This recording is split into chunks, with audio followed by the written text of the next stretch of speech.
પરસોત્તમ મહિનો 17 મે મહિનાથી શરૂઆત થાય છે.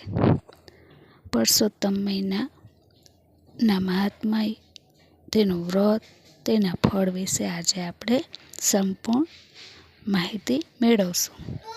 પરસોત્તમ માસ બધા જ માસ કરતાં સર્વશ્રેષ્ઠ માસ છે.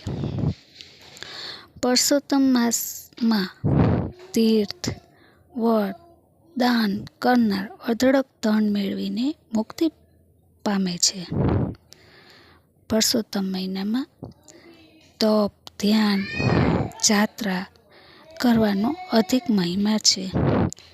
પરસોત્તમ માસનું વ્રત કરનારના બધા જ પાપો બળીને ખાક થઈ જાય છે અને પુણ્યમાં ઉત્તરોત્તર વૃદ્ધિ થાય છે. પરસોત્તમ માસનું વ્રત અને પૂજા કરનાર ગોલોકને પામે છે. પરસોત્તમ માસનું વ્રત કરનાર હંમેશને માટે આદિ, વ્યાધિ અને ઉપાધિમાંથી મુક્ત બને છે. પરસોત્તમ માસ વ્રત કરનાર જન્મ જરા મૃત્યુથી પર બની જાય છે. પરસોત્તમ માસનું વ્રત કરનાર દુર્ભાગી ભાગ્યશાળી બને છે. પરસોત્તમ માસનું વ્રત કરવાથી વાંઝ્યાને પુત્ર પ્રાપ્તિ થાય છે અને નિર્ધન ધનવાન થાય છે. પરસોત્તમ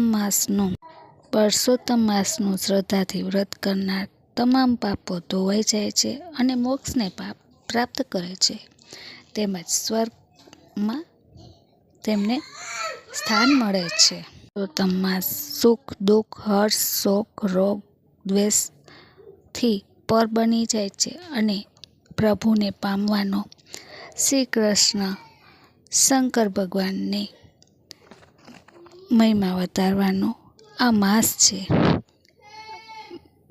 પરસોત્તમ માસમાં વિષ્ણુ ભગવાનની પૂજા કરવામાં આવે છે, જેને અધિક માસ પણ કહેવાય છે.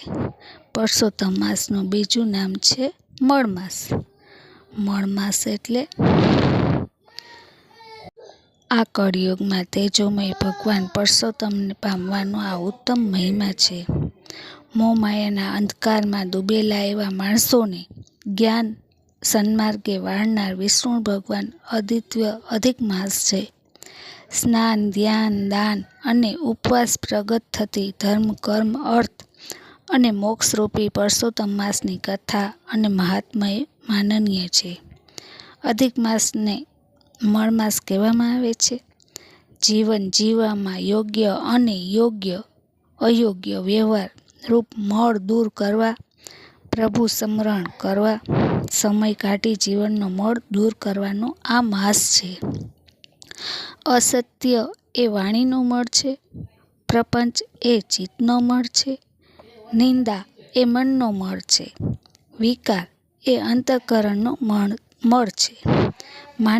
માનવીના જીવનમાં પેદા થયેલા આ મળને દૂર કરી અને અંતઃકરણને શુદ્ધ કરનાર આ પરસોત્તમ મહિનાનો મહિમા અનોખો છે.